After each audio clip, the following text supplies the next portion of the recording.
What's up, YouTube? Welcome back to Celio's Network. Today is definitely a different kind of video that might not interest everyone, but I wanted to create a hypothetical invite and competitive circuit structure for the Pokemon TCG.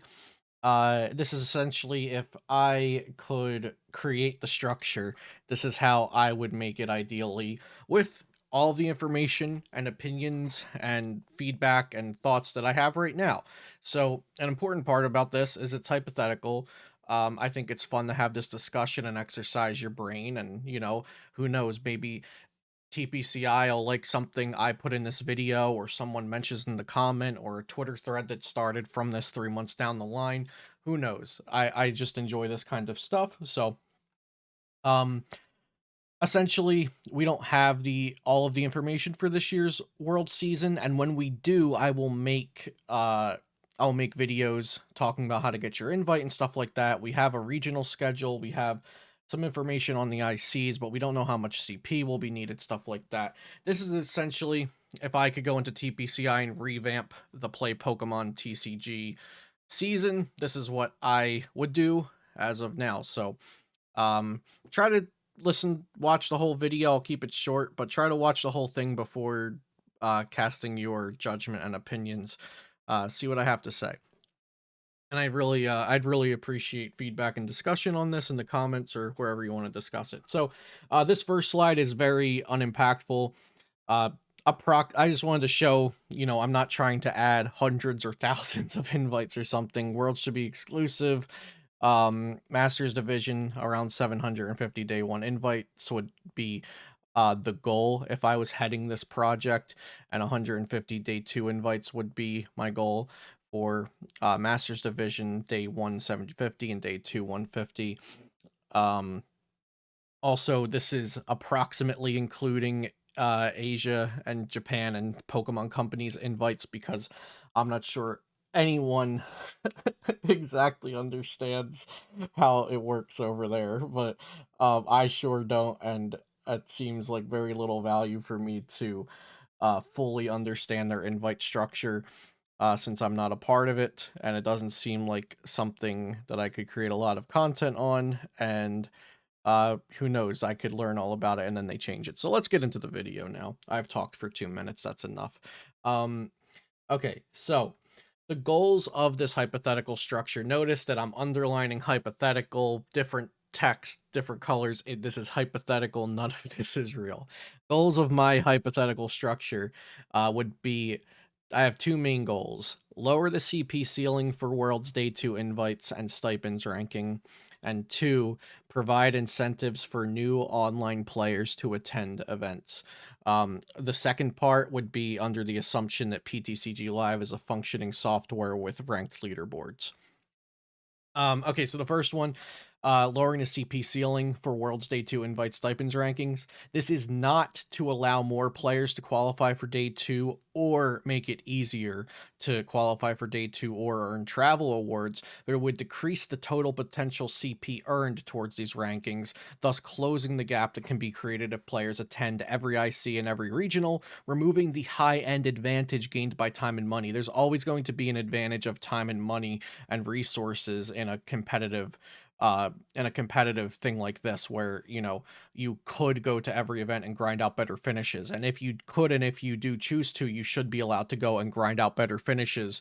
But what I don't think you should be able to do is accrue 14 top 128s and have more points than somebody who went to 6 events and got top 32 at every one or top 16 at every one.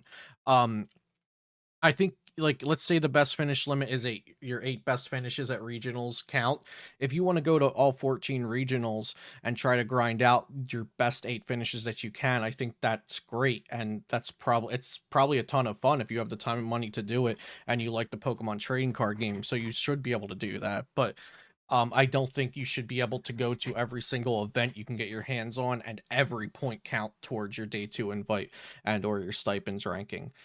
And then the second one, provide incentives for new online players to attend events. Now, this one, I know a lot of people hate the idea of CP in online events, so I'm saying again, please just hear me out. I think these ideas are good, and I want to hear the faults that you can find with them. This could be achieved by an online sub-circuit with small amounts of CP that will result in very few online-only invites earned, or if I knew what the CP was and I knew if locals or not locals were happening, it could even be fixed to be you can't earn only online. But I think resulting in very few online-only invites for people who really overperformed would be fair. I'm talking a handful, a dozen or less, and online only invites I think would be completely fair. Online CP earned would be completely disconnected from day 2 invites and travel stipends and anything of the sort. Online CP would only count towards your day 1 world's invite. This would allow for more people to enter the competitive circuit, which is what we all want, without lowering the value of real life events or potentially hurting the systems already in place. I think 99% of people that watch my videos that play the Pokemon TCG, whether it's casual or competitively at your local league or at international championships, if you like a game with a community like this and a competitive system, you want as many people to join as possible. And I think this would allow more people to join with minimal or no harm to the current systems in place. So let's hop out of that online thing. We'll get back to it. This is this is very, very basic. I think if local CP events return by Q2, that or quarter two, I should use, not use the abbreviation so everyone understands. And this is also for North America. I'm from North America, so I have the best perspective on North America. If you're from a different region, please leave your thoughts on how it would differ or how you would like it to differ for your region. But Masters Division CP needed for North America, 500 CP if we're getting local events sometime by the end of the year. And of course, this would never be enacted for this year if any of these things were to change. It's all hypothetical. 400 CP if local CP events return after Q2, and 300 CP for the World's Invite if there are no local events, with best finish limits of regional championships at 8. So your 8 best regional placements would count. Your 4 best international championships would count, and there is only 4. And League Cups, if they exist, your best 8 would count. So why would I leave regional championships at 8 and international championships all the way up at 4 out of 4? Because if you really want to grind and spend that much money and time just to get your day 1 Worlds invite, again, by all means do it. This is for the day 1 Worlds invite. Now the online circuit that I mentioned, this is an ideal world for me. We have ranked playlist with leaderboards. Great. That's very, very basic. Nothing out of the ordinary here. Every game has it. Each month between September and June, so the beginning of the season and the essentially the end of the season before we go into the last IC and Worlds, so 10 months on the calendar. The top 100 ranked players, this is just a number I'm spitballing out there, depending on how many people are active at the time. It could be maybe 50 or maybe it could be 150. Depends on how many people you have playing ranked on PTCG Live. The top 100 ranked players with eligible play Pokemon accounts would receive 40 CP. This CP only counts towards the day 1 invite.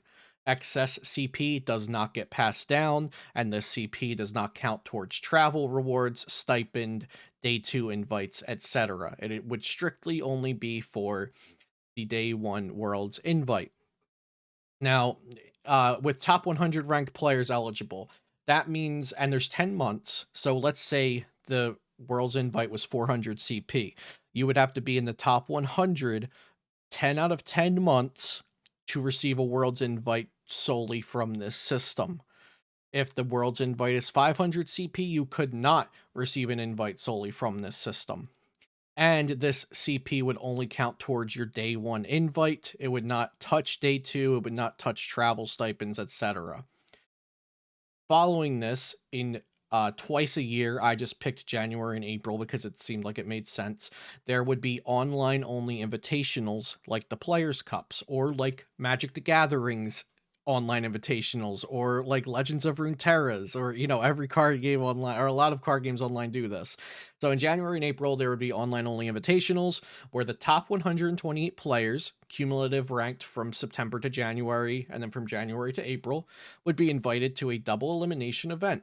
Top 4 receive 0 CP, but they would receive travel awards for either EUIC or NAIC.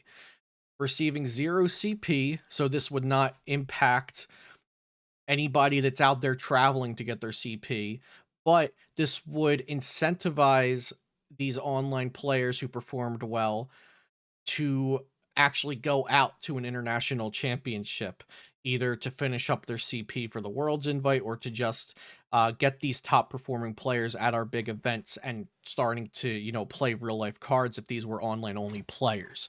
I think there should be a huge I think there should be a huge campaign to get PTCG Live working and then get this happening and then get players from PTCG Live into the real deal, get them out to leagues, get them out to events, get them, you know, really enjoying what the whole Pokemon TCG experience is about, because the whole Pokemon TCG experience is not about sitting behind a computer and grinding games. Although, if you enjoy the Pokemon TCG, that could be one aspect that you do, one way you do enjoy the game. But I think what's important is getting these people to these big prestigious events, playing side events, playing GLC, playing the main event for championship points, trying to get your World's Invite. And I think this campaign of getting PTCG Live working and then implementing something like this could really work in my head. Maybe I'm just too hopeful, but I feel like something like that could work. And finally, the day 2 invite system. The top X per region, that, TPC, I can figure that one out. The best finish limit I would choose would be 2 international championships and 8 regionals. Best finish limit of 8 cups and 0 challenges. And make local events, cups and challenges, not count towards quarterly stipends. Um, I this is because I don't think you could get those stipends with just cups and challenges. So this would not actually hurt local players or local level players that could potentially get a stipend. I don't think ever would somebody just going to cups and challenges get past, get into the top 16 or top 32 in competition with people going to regionals and ICs and cups and challenges. And then, like I said, best finish limit of 2 ICs and 8 regionals, because I think for the day 2 invites, people should be able to go and grind those extra tournaments if they want. And if they want to go to all 4 ICs, it will probably benefit them to get the 4 best finishes they can get instead of just whatever 2 finishes they get. And just in case you don't know what a best finish limit is, it's over here on the right. Let's say a player earned top 32 at 4 different regionals, they earned top 64 at 2 regionals, and they earned top 128 at 4 regionals. Only your best 8 finishes would count. So 2 of those top 128s would not count, and your record or whatever CP earned would reflect 4 top 32s, 2 top 64s, and 2 top 128s. And that's all I have to talk about today. So hopefully I gave you guys enough to discuss in the comments down below. And I'm really interested to see what you guys think about, mostly about the online circuit idea and the online campaign to transition, or not transition, but to successfully move players from enjoying the game online to enjoying the game at events. And also giving players who maybe, they have school, they have family, they have a medical condition, they have mental health issues, they have something keeping them away from attending a mass amount of events or even multiple events, and maybe competing online could be their outlet to play Pokemon TCG competitively, and then eventually encourage them to come out, if they win these stipends or if they get Worlds invites, things like that. So let me know what you guys think in the comments down below, and I'll see you next time here on Celio's Network.